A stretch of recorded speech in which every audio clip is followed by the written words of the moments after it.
Hello, my friends. D.L. Anderson here.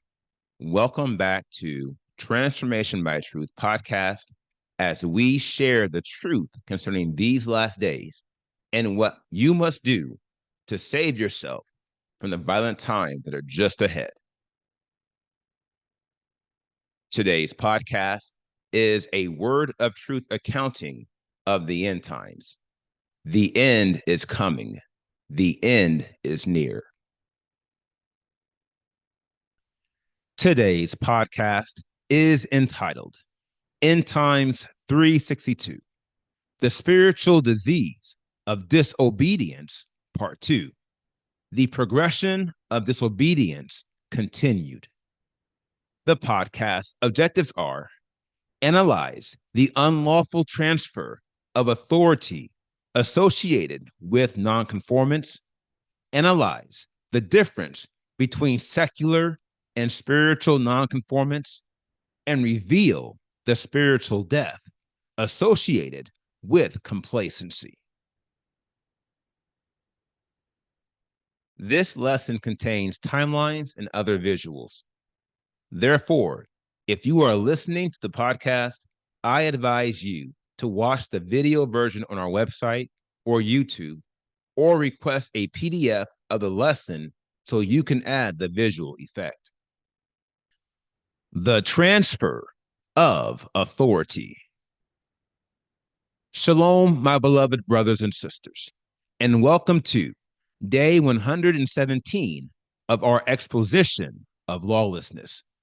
In the most recent podcast, we analyze the progression of disobedience, and we found it to be congruent to the progression of doubt.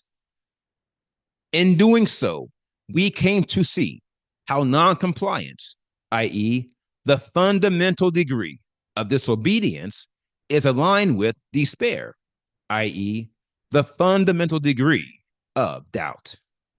And both degrees are designed to cause us to question the Most High Elohim. This brings us to the second phase in the progression of disobedience and doubt. Enter withdrawal.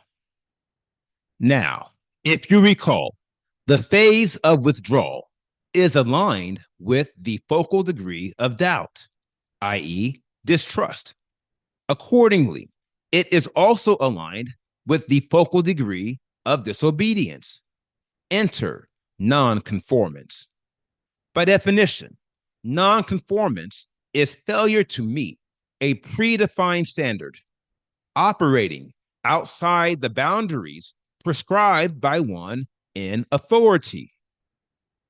Now, as the focal degree of disobedience, nonconformance is the main event of this perilous degree. It is the heart and soul of disobedience for this reason, amongst others. Nonconformance works contrary to authority, for it unlawfully transfers authority to the individual, namely self. Now, this action is clearly taking noncompliance a disastrous step further. To wit, the individual has gone from questioning Elohim and his authority to unlawfully seizing his authority for him or herself. This is why they will withdraw from him and forsake his will. That said, you must also appreciate how nonconformance is the primary driver of distrust. And thus, the moment you begin operating with a spirit of distrust, you will open the door for the spirit of nonconformance to establish a stronghold within your mind. Then again, because distrust is the primary application of nonconformance, it is designed to harden every stronghold of nonconformance in your life.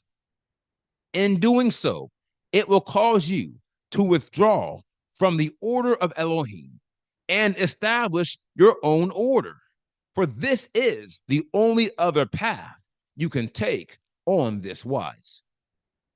Now, Considering the consequences of these actions, you may presume they are rare within the extended nation of Israel. And yet, this is not true. Lo, I will show you a mystery that I trust you will never forget. The majority of those within the extended nation of Israel are living a life of persistent nonconformance. And as they are outside of the divine order of Elohim, they are also outside of his will.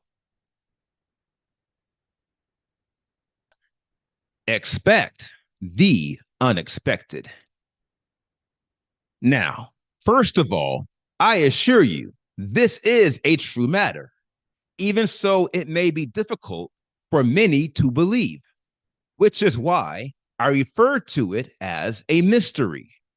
Truly, no one would assume our assemblies, which have been purchased with the precious blood of Yahushua Messiah, the only brought forth Son of Elohim, whom he offered to be a propitiation for our sins, would resist his authority and reject his will.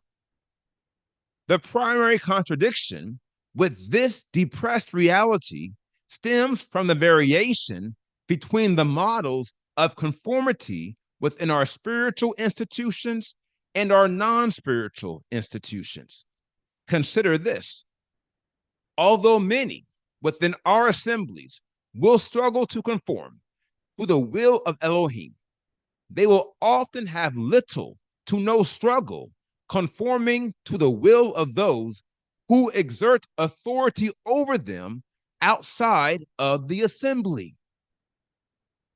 Now, I want you to think about this paradox for a moment.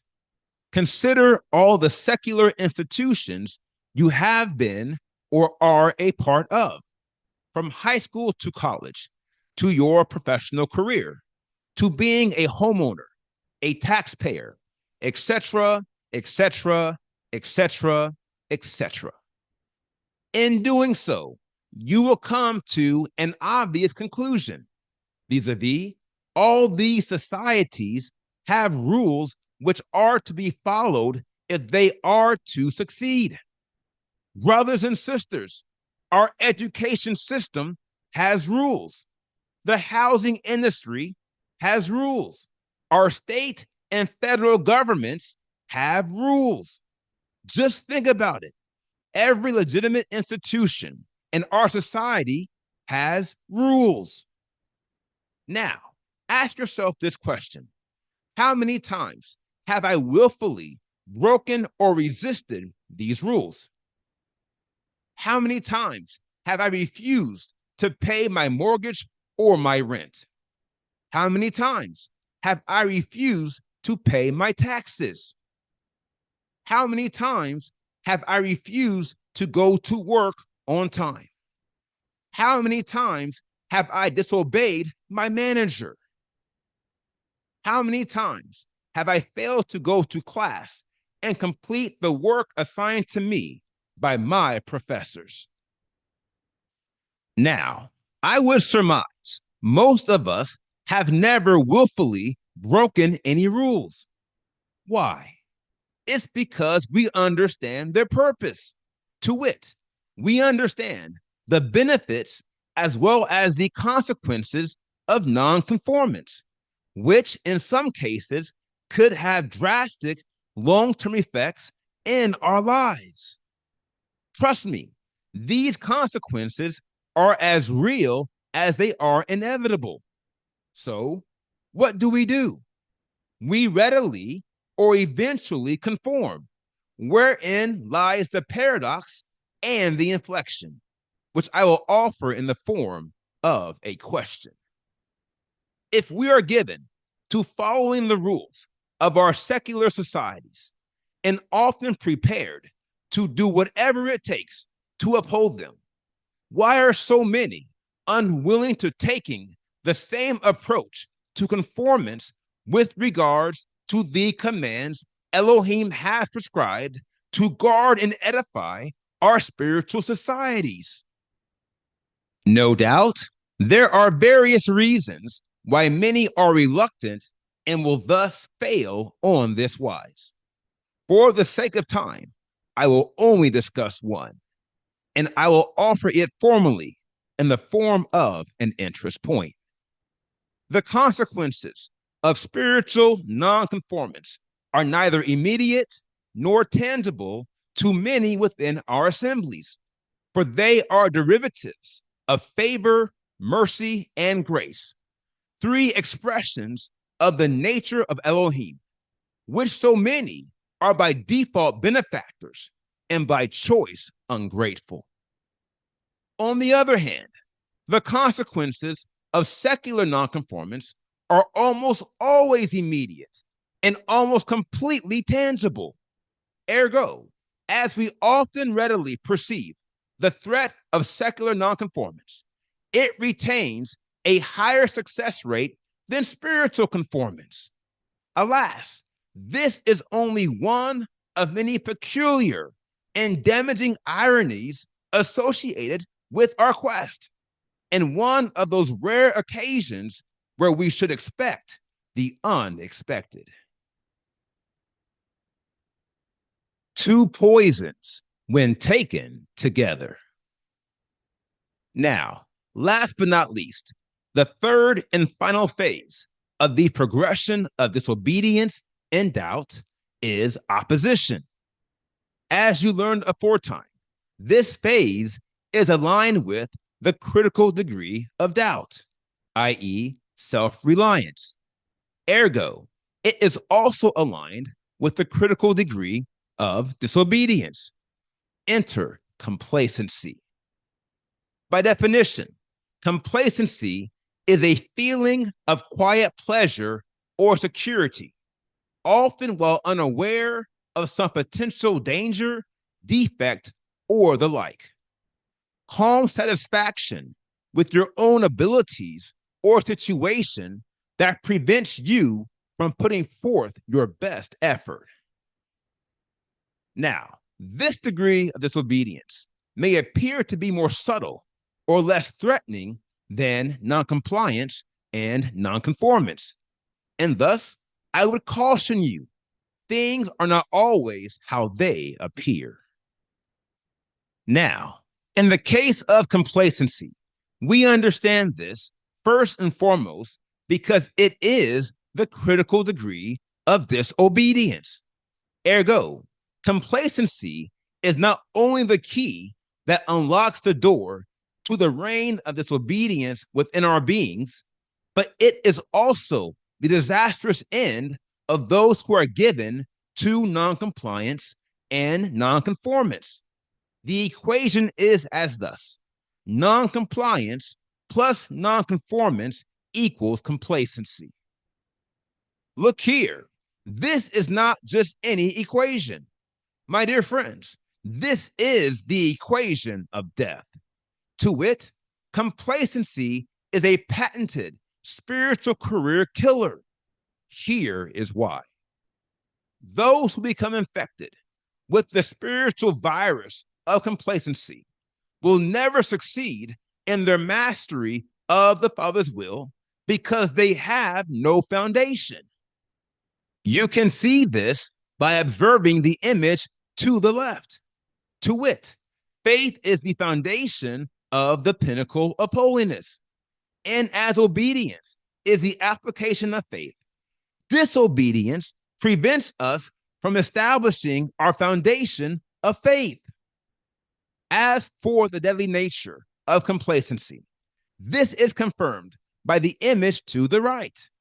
Along these lines, doubt is the application of disobedience, and it leads directly to the mother of all strongholds. Ergo, if we fail to eliminate the spiritual disease of disobedience, we will remain connected to the master stronghold, which is death. For as we have already learned, the master stronghold is the source of every stronghold in your life. And it has the power to activate any of these strongholds at any time. and the critical degree of lawlessness, the key ingredient, the essential element to this sordid spiritual process of death, my friends, is complacency. Proverb 6:9-11 is revealing. How long would you lie down, O lazy one? When do you arise from your sleep? A little sleep, a little slumber, a little folding of the hands to lie down, and your poverty shall come like a prowler, and your need as an armed man. Now, the sum of these matters confirm that noncompliance and nonconformance are indeed two poisons that, when taken together, result in spiritual death. And yet, neither poison is within and of itself greater than the spirit of complacency which they yield and the disastrous aftermath of death. For one cannot pull the trigger alone. It takes two. The same way it took despair and distrust to yield self-reliance, and still lawlessness is not through. Now, here is the final word. Although the truth is always near, things are not how they appear. This should be very clear to see from the truth shared in this lesson. My dear friends, how many lessons have you heard in your life about the immense danger of complacency? Likewise, how many preachers and teachers are taking on the crucial topics of noncompliance and nonconformance and the spiritual death which they do yield? The truth is, it doesn't matter how many of us there are. There still aren't enough. And we know this by simple observation. To wit, you can scarcely find an assembly of righteousness, but you can find assemblies of disobedience. They're everywhere. And yet, I caution you, be not deceived. There will be a day of reckoning. The non-compliant, non-conforming, and complacent within our midst are heading for a fall. For look, a little sleep, a little slumber, a little folding of the hands, a lying down on the call to guard the commands of Elohim, and you will lose everything. You, my friend, will lose all. Now, here is today's assignment. Meditate on all the lessons you have heard this week and ask the Father to give you clarity on anything you are struggling to receive. And if you are led, please feel free to reach out to me. You can fill out a form on our website and let us know what questions you have. And remember, the only question that can truly hurt you is the one you fail to ask. Last but not least, enjoy the upcoming Shabbat and the weekend, and be ready to get back at it next week as we continue to make our calling and election sure in pursuit of the precious and priceless seal of Elohim. Now, here is what's next.